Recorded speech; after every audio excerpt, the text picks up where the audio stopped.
Magandang gabi po sa inyo lahat, mga kapatid, mga suki na nitong ating Tuesday and Friday devotions. Pagpalain tayo ng Panginoon, tayo man ay hiwalay physically, pero tayo ay united spiritually. Ako lamang ay natutuwa sa mga sagot na ipinapadala ninyo. Halimbawa, tungkol dun sa dead in sin at saka dead to sin. Meron kayong iba't ibang paraan ng pag-i-express ng idea at ako'y natutuwa kasi kahit hindi masyadong nahagip ng aking pagpapaliwanag, ay nakuha ninyo ng gayon kalalim. Halimbawa, sabi ni Ate Dory, yung dead in sin, yung dead in sin ay lumalayo sa Diyos. Yung dead to sin ay lumalapit sa Diyos. Sabi naman ni Ate Susan, yung dead in sin, noon yun.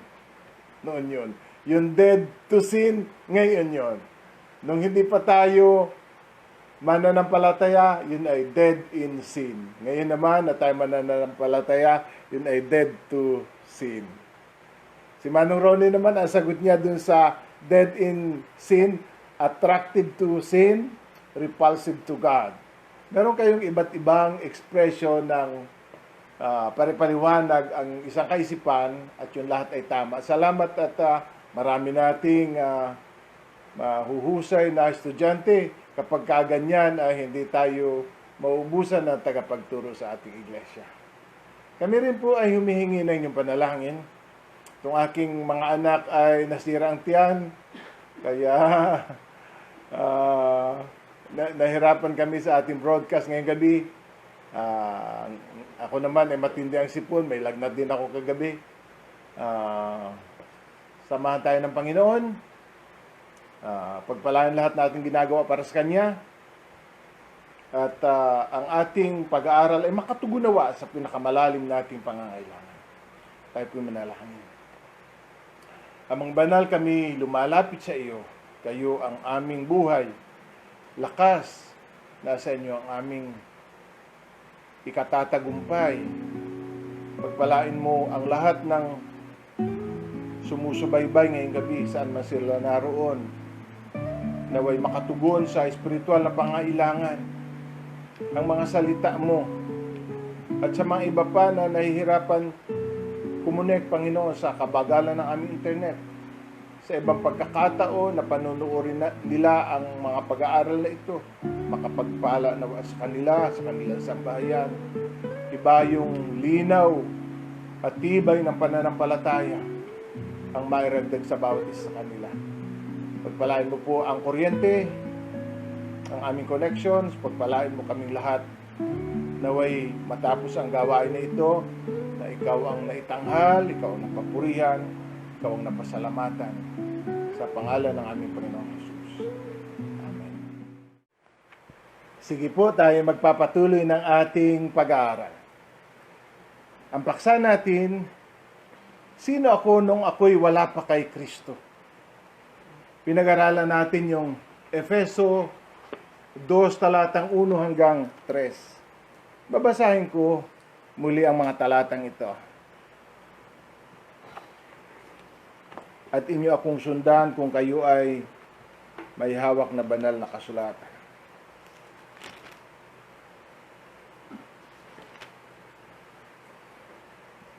Doon ako mag-uumpisa sa talatang 3. Talatang 2. Sinunod ninyo noon ang masamang takbo ng sanlibutan ito at napailalim kayo sa prinsipe ng kasamaan, ang espiritong naghahari sa mga taong suwail. Dati tayo kabilang sa mga ito, namuhay tayo ayon sa pita ng laman, sinunod ang masamang hilig ng katawan at pag-iisip, kaya't sa ating likas na kalagayan, kabilang tayo sa mga taong kinapupuutan ng Diyos. Mayroong tatlong mabigat na umaalipin sa atin nung wala pa tayo kay Jesus. Sabi ng talata, sinunod natin ang takbo ng sanlibutan ito. Tayo naging alipin ng sanlibutan ito at lahat ng kasamaan nito. Padalawa, tayo inalipin ng masamang hilig ng ating katawan at pag-iisip. At patatlo, tayo nasa ilalim ng direktang paghahari ni Satanas. Tingnan ninyo ang sabi, ang espiritong gumagawa sa mga taong sumail. Kaya yung salitang gumagawa ay nag-suggest ng aktibong pagkilos ng kadiliman sa buhay ng mga wala pa kay Kristo. Hindi ba yan ay isang kahabag-habag na kalagayan na tayo ay alipin ng ating ng masamang pita ng laman at isip? Inalipin tayo ng takbo ng sanlibutan. Pagkatapos tayo nasa direktang hawak ni Satanas, siya'y gumagawa sa mga taong hindi kumikilala sa Diyos. Ang bigat ng kalagayan yan, mga kapatid. Ngayong gabi, ay pag-aaralan naman natin yung galit ng Diyos. Kasi dito'y sinasabi na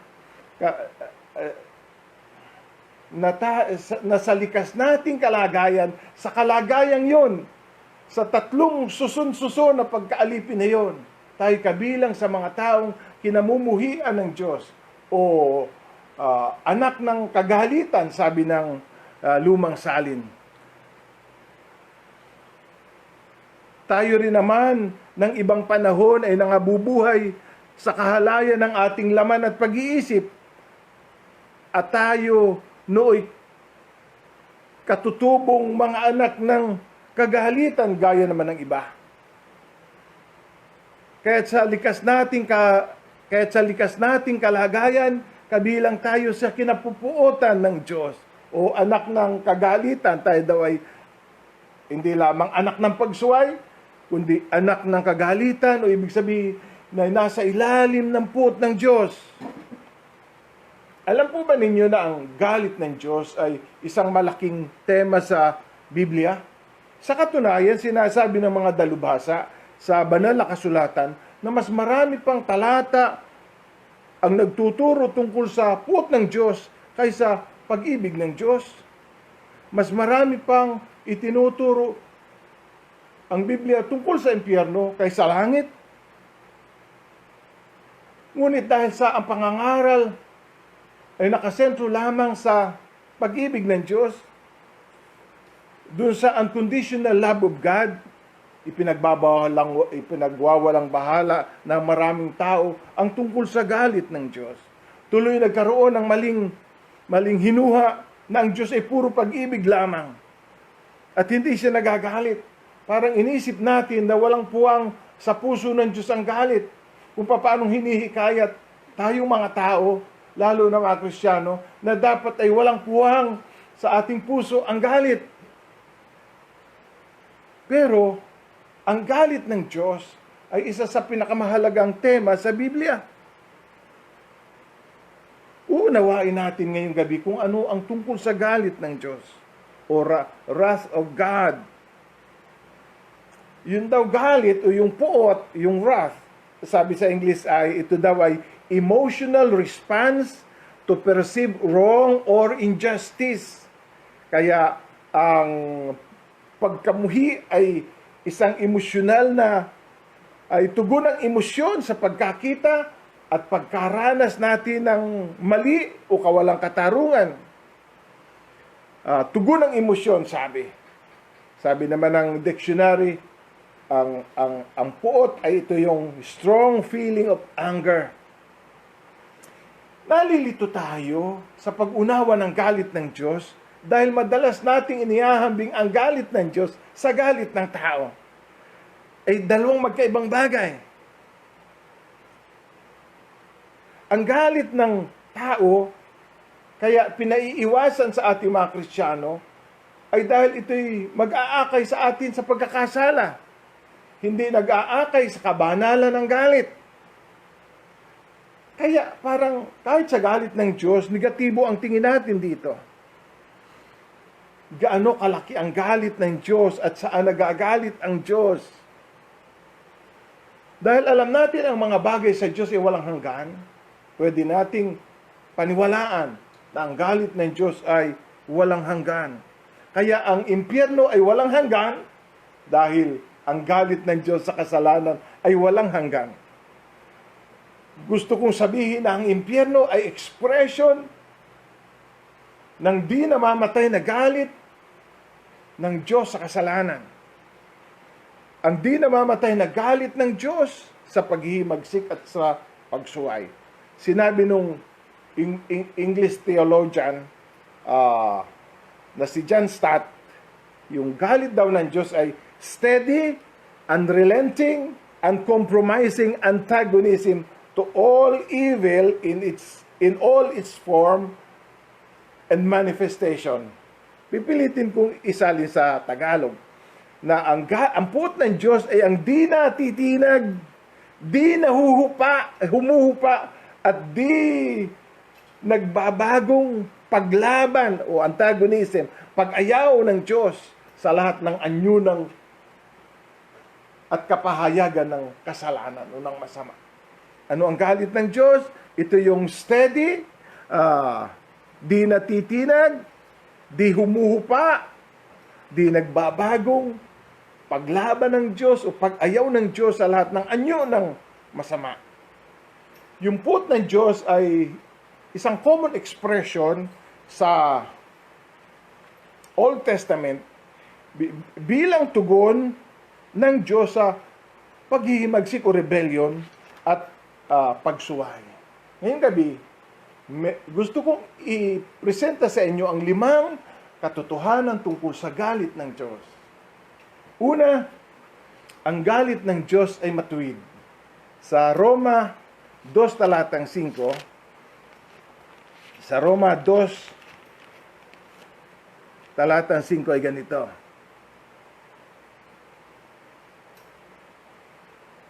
Ngunit dahil sa katigasan ng iyong ulo at di pagsisisi, pinabibigat mo ang parusang ipapataw sa iyo sa paghahayag ng puot ng Diyos sa araw ng kanyang paghatol. Sa Ingles, in the day of wrath and revelation of the righteous judgment of God. Yung galit ng Diyos ay yun daw ay righteous judgment of God. Ang galit ng Diyos ay palaging may kaugnayan sa kanyang paghatol sa kasalanan.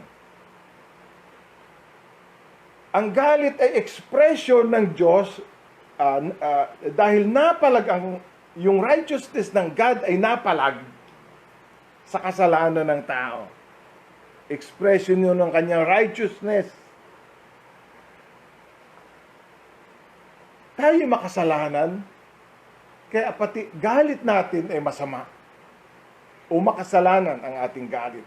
Ngunit ang Diyos ay matuwid, kaya ang kanyang galit ay matuwid din o banal.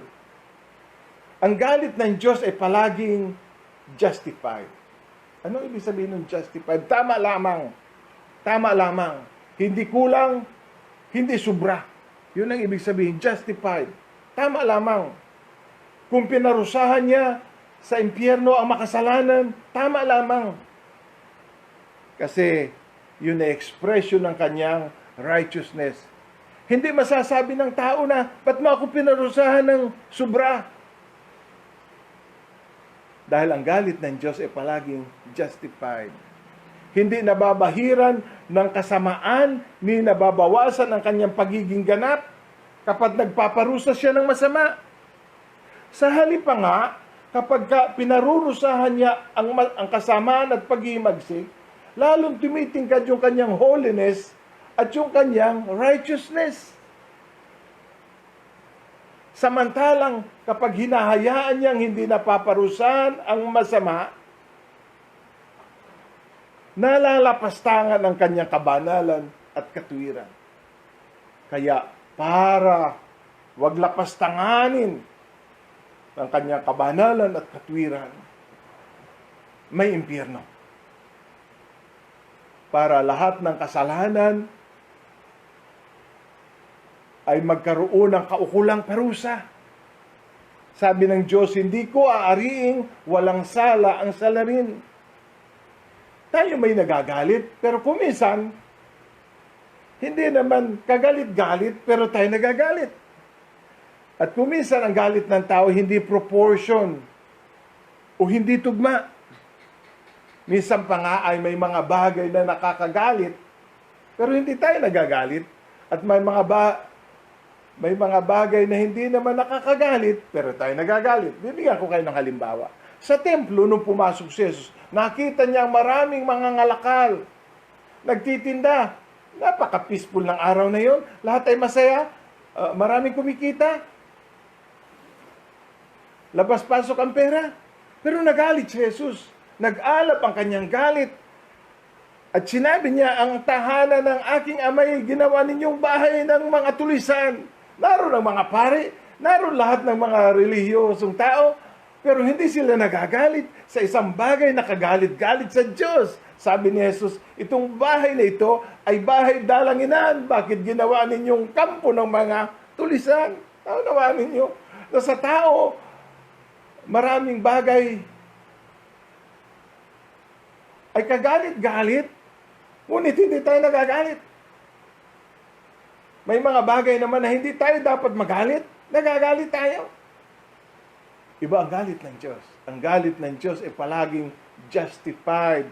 Kasi yung galit na yun ay tugon lamang kung sino siya, ano ang kabanalan niya, ano ang katuwiran niya. Bumabangon ang galit ng Diyos sa lahat ng wickedness, rebellion, at trespasses. Kaya marahil ay foreign sa atin ang galit ng Diyos. Kasi inuunawa natin ang galit ng Diyos sa galit ng makasalanang tao. Ang galit natin ay ekspresyon ng pagiging makasalanan natin, ngunit ang galit ng Diyos ay ekspresyon ng kanyang kabanalan at katwiran. Kaya ang galit ng Diyos ay holy and justified. Iisang bagay lamang ang kinagagalitan ng Diyos. Kasalanan, talapastanganan, paghihimagsik, kawalang katarungan, lahat ng masama, lahat ang anyo ng masama, forms and manifestations of sin. Kasi ang kasalanan daw maraming anyo at maraming manifestations and expressions. Lahat ng yon, basta ang ugat ay kasalanan, kinamumuhian ng Diyos. Kaya, dahil ang Diyos ay righteous, kailangan niyang humatol. Kasi yun ay kabilang sa kanyang kalikasan bilang isang matuwid na Diyos. Hindi pwedeng hahatol, hindi pwedeng hindi hahatol ang Diyos sa masama. Kaya, yung araw daw ng kagalitan, yung may the day of anger, ayun daw ay araw ng paghatol. Yung araw ng kanyang galit, ayun daw ay araw ng kanyang paghatol. Yun ay araw na hahatulan niya ang lahat ng masama. Ngunit, sa kasalukuyan, hindi pa ibubuhos ng Diyos ang kanyang galit. Kaya nakakakanta pa tayo na banayad kung magalit, kung umibig na may lubos. Hindi ba? Ganon ang Diyos. Kung umibig ay lubos-lubos, kung magalit naman ay banayad.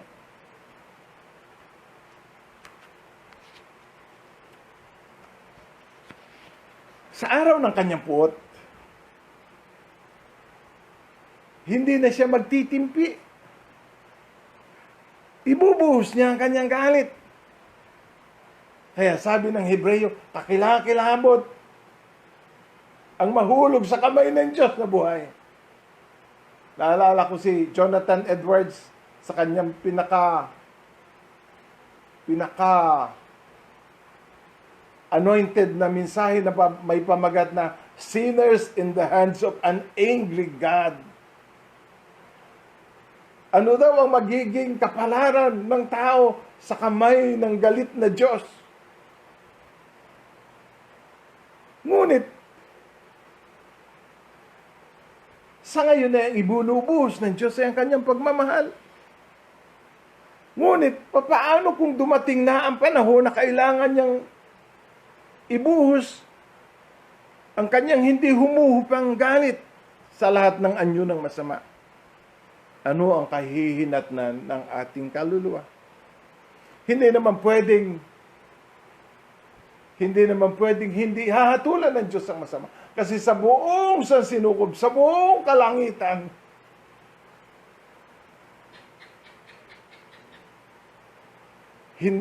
sinasamba at dinadakila ang Diyos. Sa buhay lamang ng mga makasalanang tao, hindi dinadakila ang Diyos. Ngayon, paano lilinisin ng Diyos ang kasamaang ito? Mayroon lamang dalawang paraan. Una, kung ang ating kasalanan ay hugasan at patawarin sa pamamagitan ng sakripisyo ni Jesus. Padalawa, kung walisin ang lahat ng masama at ihulog sa impyernong parang mga basura at gatungan doon magpakailanman.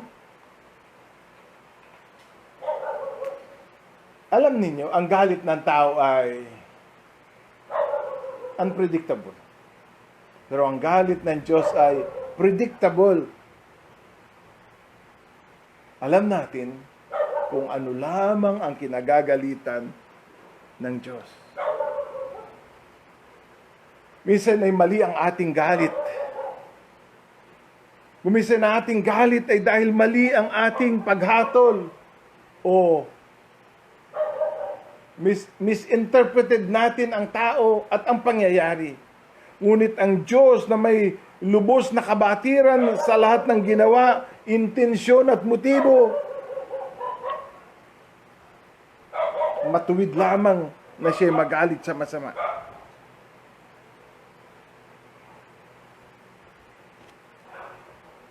Ang puot ng Diyos ay katugon lamang ng kasamaan ng tao. Halimbawa, sinasabi ng iba, pag binabasa ko ika ang lumang tipan, parang malupit ang Diyos sa lumang tipan kaysa sa bagong tipan. Noon ikang sumamba sa Diyos-Diyosan ng mga tao, 20,000-30,000 ang namatay dahil sa galit ng Diyos.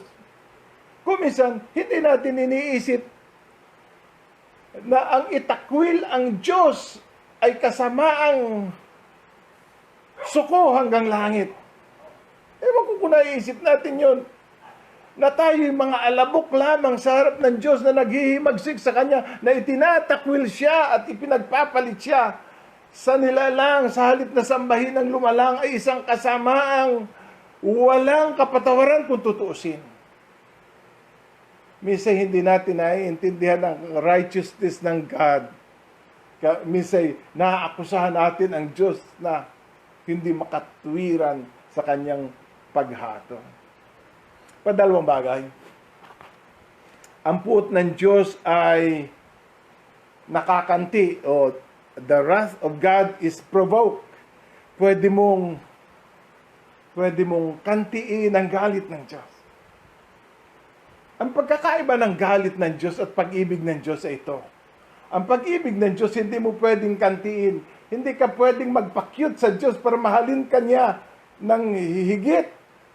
Hindi ka pwedeng magbait para mahalin ka ng Diyos o i-provoke ang pag-ibig ng Diyos. Hindi.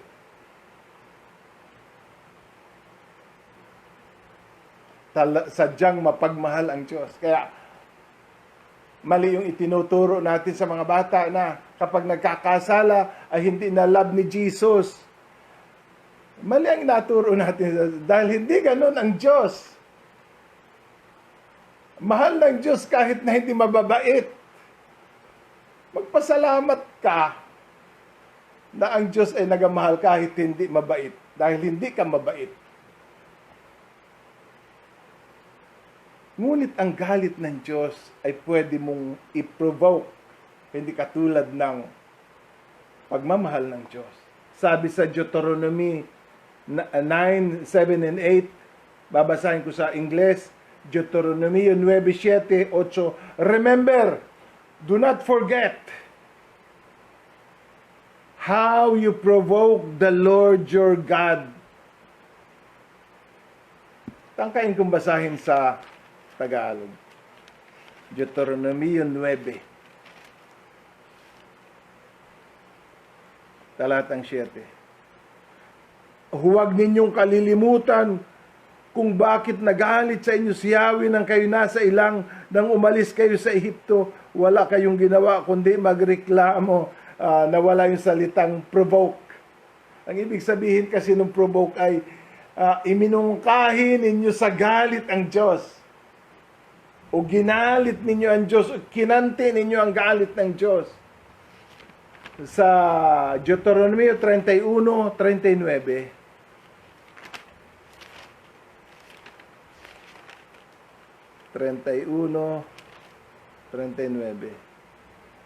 Mali yata ang aking pagkakasulat. Anybody? Ganito ang sabi.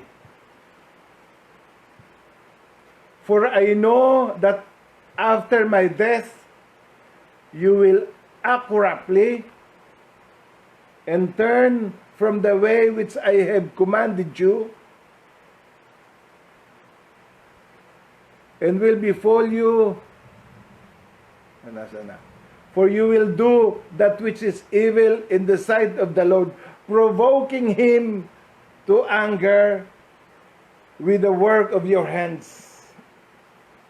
Pagdating naman sa Joshua, chapter 7, verse 1, Joshua chapter 7, verse 1, ngunit nilabag ng Israel ang utos ni Yahweh na huwag kukuha ng anumang sa Jericho sapagkat siya itutupukin bilang handog. Si Aka na anak ni Karmi, apo ni Sabdi at apo sa tuhod ni Zera mula sa lipi ng Huda ay kumuha ng ilang bagay na ipinagbabawal kunin kaya't nagalit sa kanila si Yahweh. Nagalit ang Diyos.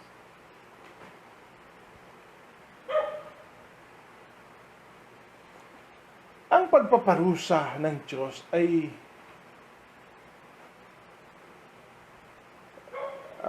wala akong makuhang salita, pero gagamitin ko salitang paghihiganti ng Diyos sa masama. Ang sabi ng Diyos, huwag kayong maghihiganti, ako ang gaganti, sabi ng Panginoon. Huwag kayong gaganti.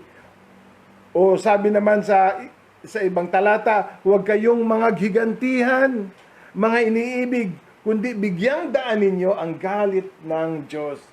Bigyang daan ninyo ang galit ng Diyos. Kanina pala ang binabasa ko ay Deuteronomy 31:29.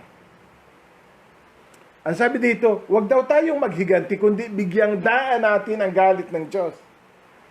Yung hayaan natin ang Diyos ang magparusa. Yun ang ibig sabihin na bigyang daan ang galit ng Diyos. Isipin mo na ang galit ng Diyos sa kasalanan ay mas malaki sa galit mo kaysa mas malaki sa galit mo sa gumawa ng kasalanan sa iyo. Yun ang isipin natin para hindi tayo matuksong maghiganti, tayo isipin natin na ang galit ng Diyos sa masama ay mas malaki kaysa naging galit natin sa gumawa ng kasalanan sa atin. Kaya sa halip na bigyang daan yung galit natin, huwag tayong maghiganti. Sa halip, sabi ng Diyos, bigyang daan ninyo ang galit ng Diyos. Kasi pag binigyang daan mo ang galit mo, magkakasala ka. Magkakasala ka. Sa halip, piliin daw natin na bigyang daan ang galit ng Diyos, sapagkat sa galit ng Diyos, ang mga bagay ay kakalisin at lahat ng pagmamalabis ay parurusahan. May mga pagkakataon lamang na tayo naiinip sa pagpaparusa ng Diyos. Kaya gusto natin ay maparusahan agad. Ang gusto kasi natin ay makita natin na inaparusahan sila o nagahirap sila. Halimbawa, noong panahon ni Jonas, nagalit siya sa Diyos nang hindi itinuloy ng Diyos ang paggunaw sa Ninive. Kaya kahit nagpasya na ang Diyos na wag gunawin ang Ninive dahil nagsisi naman ang mga tao, nagalit si Jonas. Ganito ang kanyang sabi, Yahweh, sa Jonas 4:2, hindi pa bago ako pumunta rito ay sinabi kong ganito nga ang gagawin ninyo? At ito ang dahilan kaya ako tumakas patungong Tarsis. Alam kong kayo ay Diyos na mahabagin at magpagpala. Alam ko ring matyaga kayo at punong-puno ng pag-ibig. At madaling mapawi ang galit. Mabuti pa'y mamatay ako. Si Jonas ay naiinip sa biyaya ng Diyos. Isa tayo naiinip.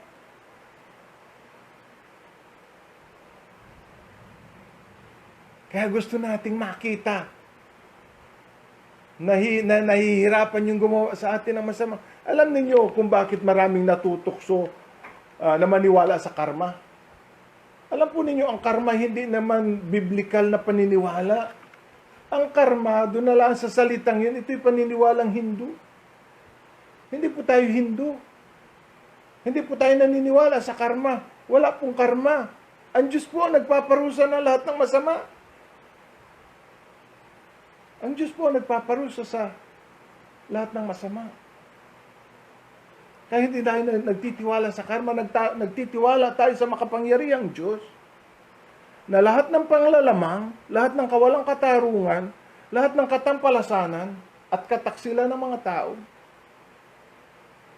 ay pananagutin ng bawat isa sa harap ng Diyos sa kanyang paraan at sa kanyang panahon. Sa kanyang paraan at sa kanyang panahon.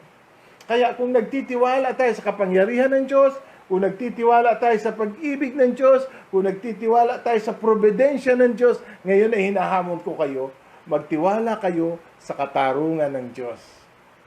Huwag tayo maghiganti dahil bigyan daan daw natin ang galit ng Diyos. Yung mga taong hindi nagsisisi, provoke nila ang galit ng Diyos. Pantatlo, ang galit ng Diyos ay naiipon. Naiipon. Sabi dito sa Romans 2 verse 4, binasa natin kanina, babalikan ko, ngunit babasahin ko naman dito sa aking NIV.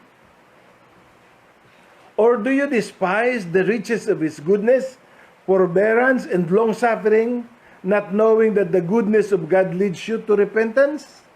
But in accordance with the hardness of your impenitent heart, you are treasuring up for yourself wrath in the day of wrath and revelation of the righteous judgment of God. Sa Tagalog, nag-iipon ka sa ganang iyong sarili ng puot ng Diyos.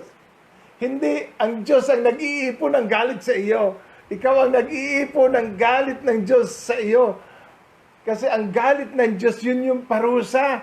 At habang hindi ka nagsisisi, palaki ng palaki ang atraso mo sa Diyos, palaki ng palaki rin ang kaparusahan ng Diyos sa kasalanan ginawa mo. Kaya, para mo na rin inipon ang galit ng Diyos, na ibubuhos naman lahat sa iyo pagdating ng panahon. Tingnan ninyo sa Tagalog. Maganda rin sa Tagalog eh. O hinahamak mo ang Diyos sapagkat siya'y napakabuti, mapagpigil at mapagpaumanhin? Hindi mo ba alam na binibigyan kanya ng pagkakataong magsisi at magbagong buhay? Kaya napakabuti niya sa iyo, ngunit dahil sa katigasan ng iyong ulo at sa di pagsisisi, pinabibigat mo ang parusang ipapataw sa iyo sa araw ng kanyang paghatol, sapagkat siya ang gaganti sa lahat ng tao ayon sa kanilang gawa. Verse 8, datapot matinding galit at puot ang babagsak sa lumilika ng pagkakabahabahagi at ayaw sumunod sa katotohanan sa halip na kalikuan. Paghihirap at kapigatian ang daranasin ng bawat gumagawa ng masama, unay sa mga Hudyo, gayon din sa mga Grego. Kaya ano yung iniipon mo? Yung galit ng Diyos at ang katumbas ng galit ng Diyos ay paghihirap at kapighatian. Sabi sa verse 8, matinding galit at puot ang babagsak sa iyo.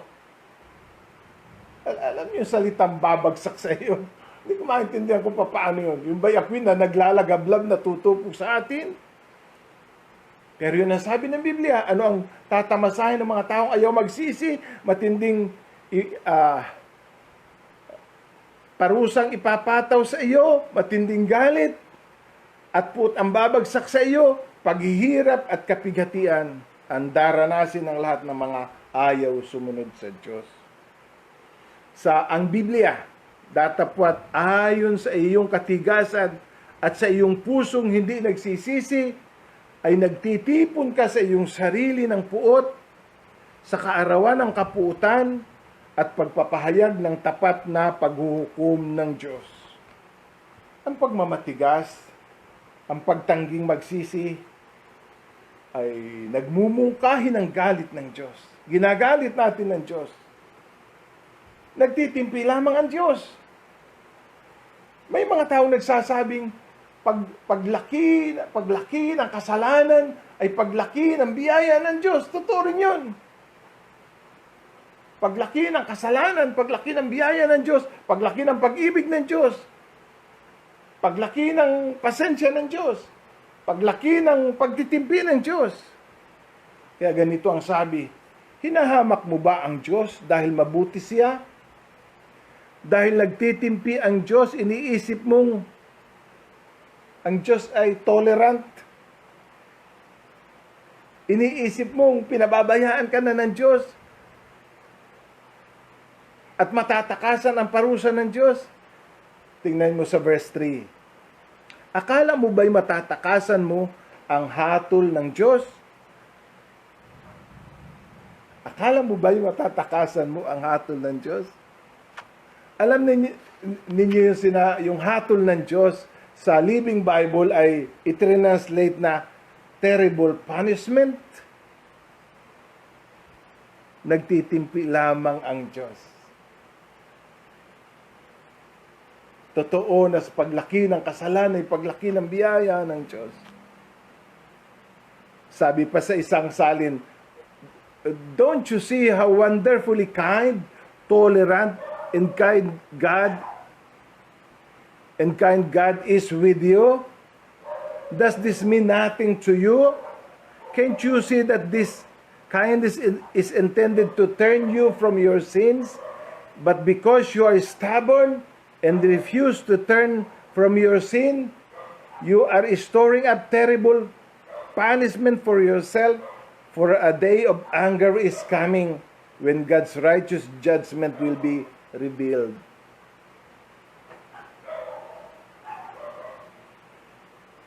Hindi ang Diyos ang nag-iipon ng kanyang galit para sa iyo, kundi ikaw na hindi nagsisisi ang nag-iipon ng galit sa buhay mo, at yung galit ng Diyos naman na yun ay may katumbas na parusa. Yung parusa na yun ang ekspresyon ng galit ng Diyos sa masama. Kaya, habang hindi ka nagsisisi, parami naman ang iyong kasalanan, palaki naman ang dapat mong pagdusahan. Isang araw, dun sa araw ng kanyang galit, day of anger, ididil ng Diyos ang lahat ng kasalanan at katigasan. At parurusahan niya lahat.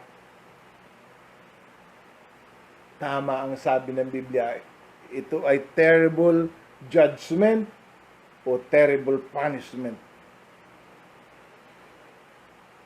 Gusto kong sabihin na ang impyerno ang expression ng galit ng Diyos. Kaya, paulit-ulit ko sinasabing hindi namamatay ang apoy sa impyerno dahil hindi nga sumasagisag nga iyon nang di namamatay ng galit ng Diyos sa masama. Kasi yung apoy na yun ay sumasagisag ng paghamak natin sa kabutihan ng Diyos. Binigyan ng Diyos ng pagkakataon ang lahat na magsisi, ngunit hindi sila tumugon. Isipin mo yun, sabi sa talatang 4, ipinakita niya ang kanyang kabutihan, pagtitiis, pagpapahinuhod.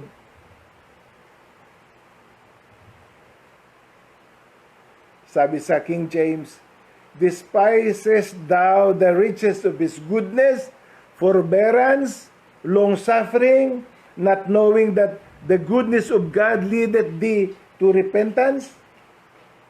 Pinagtiisan tayo ng Diyos, pinagtimpihan tayo ng Diyos, pinagpakitaan tayo ng mabuti.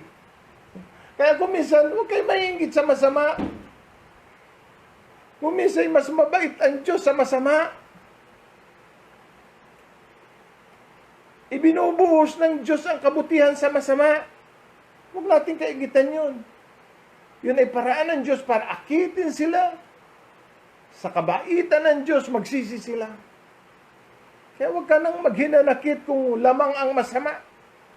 Sadyang pinalalamang sila ng Diyos para sila'y akiting magsisi, para pagdating ng oras ay wala na silang maidadahilan. Baka sakaling magsisi sila. Bakit pinagpapala ng Diyos sa masama? Nagbabaka sakali ang Diyos na magsisi sila.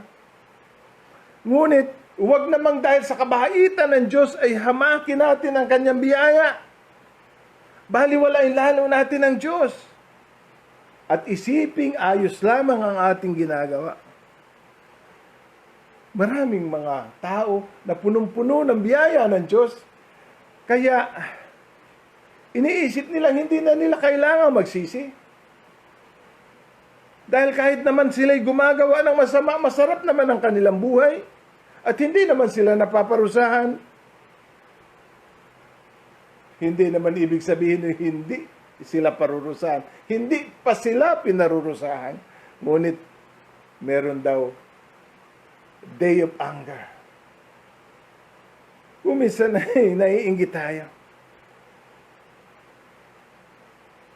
At napagkakamala natin ang biyaya ng Diyos ay tolerance of God.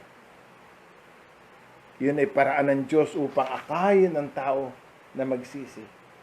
Pangapat, tungkol sa galit ng Diyos. Ito daw ay nahahayag sa langit. Sabi dito, nahahayag sa langit ang puot ng Diyos. Romans chapter 1:18. Noong una hindi ko rin ito maintindihan kung paano nahayag sa langit ang galit ng Diyos. Pero tingnan ninyo. Romans 1:18. Nahayag mula sa langit ang puot ng Diyos laban sa lahat ng kalapastanga at kasamaan ng mga taong sumisiil sa katotohanan sa pamamagitan ng kanilang kasamaan. Nahayag daw sa langit ang puot ng Diyos.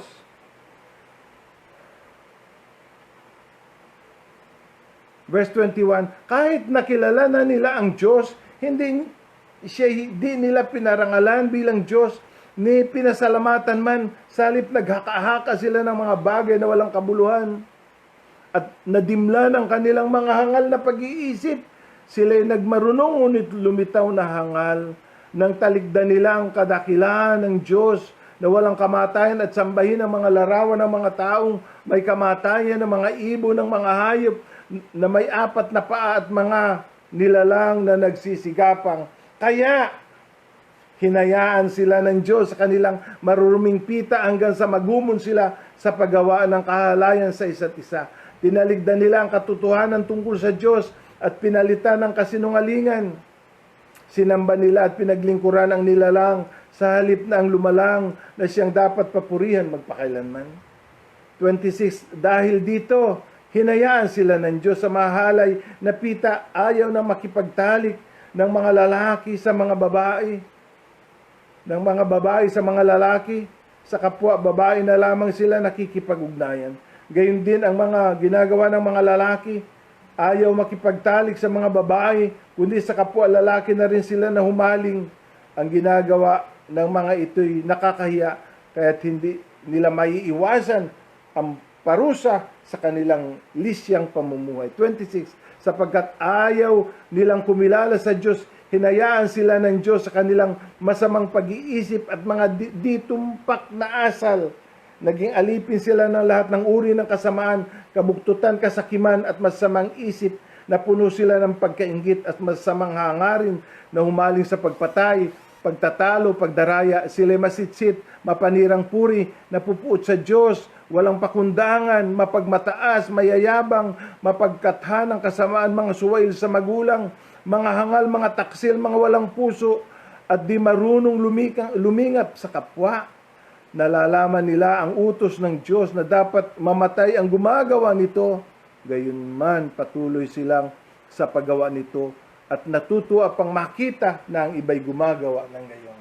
Pansinin niyo yung tatlong salitang hinayaan sila ng Diyos. 24, pagdating ng 26, hinayaan sila ng Diyos sa kanilang ditumpak na asal.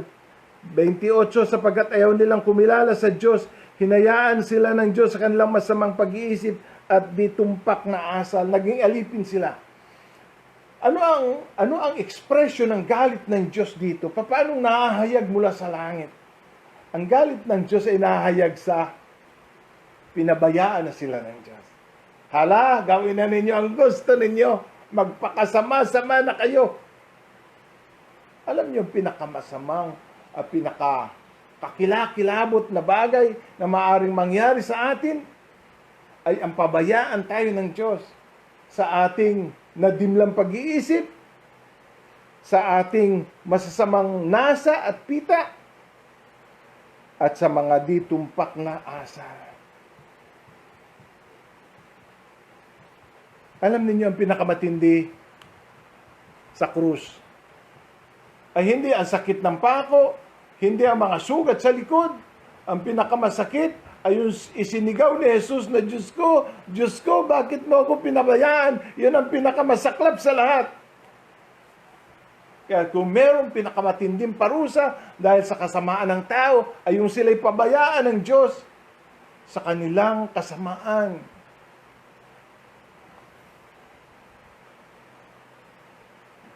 Ang Diyos ay nagtitimpi at binibigyan sila ng pagkakataon. Anong malay mo kung ang mensaheng ito ay ang kahuli-hulihang pagkakataon ng Diyos para ikaw ay para sa isang panawagang magsisi at talikdan ng mga kasalanan.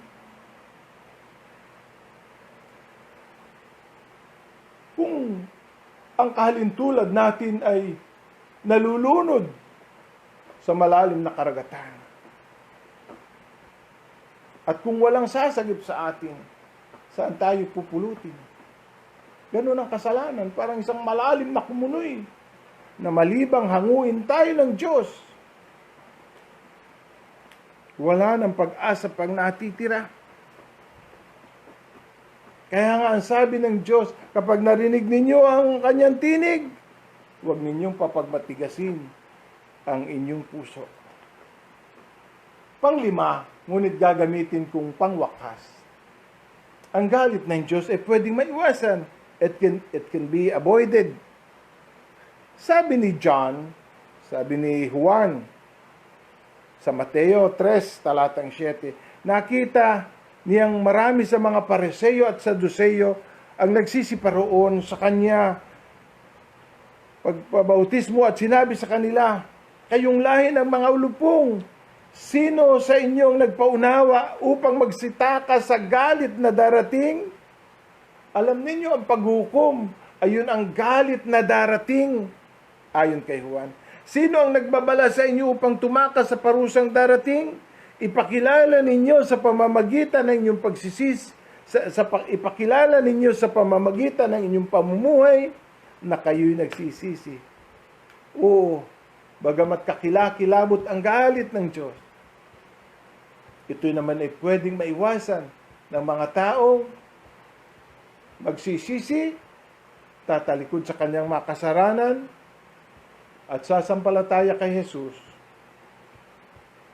na siyang nag-aalay sa atin ng kapatawaran.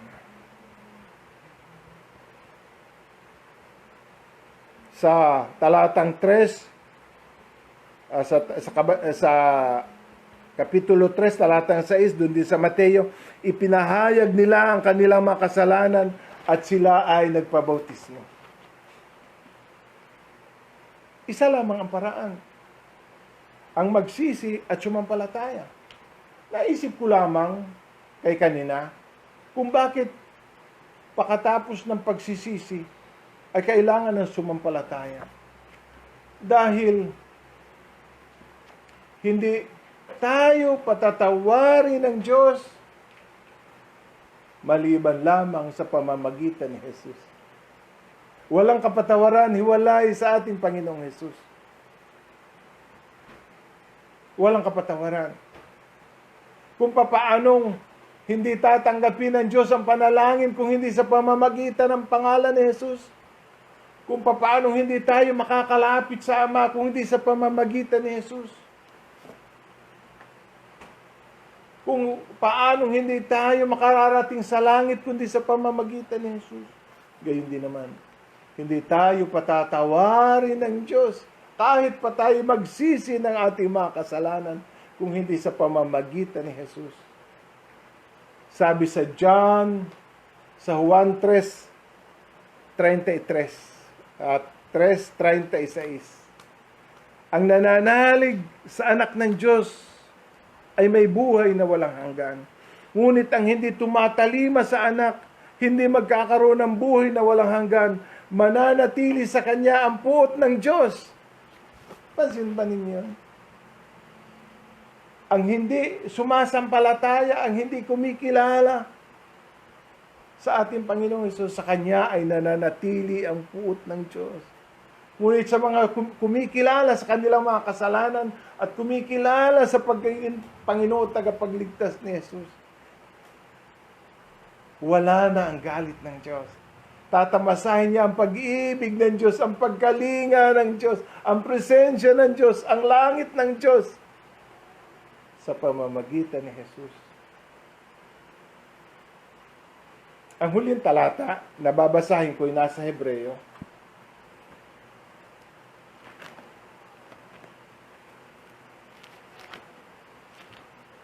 Sa Hebreo chapter 2 verse 3.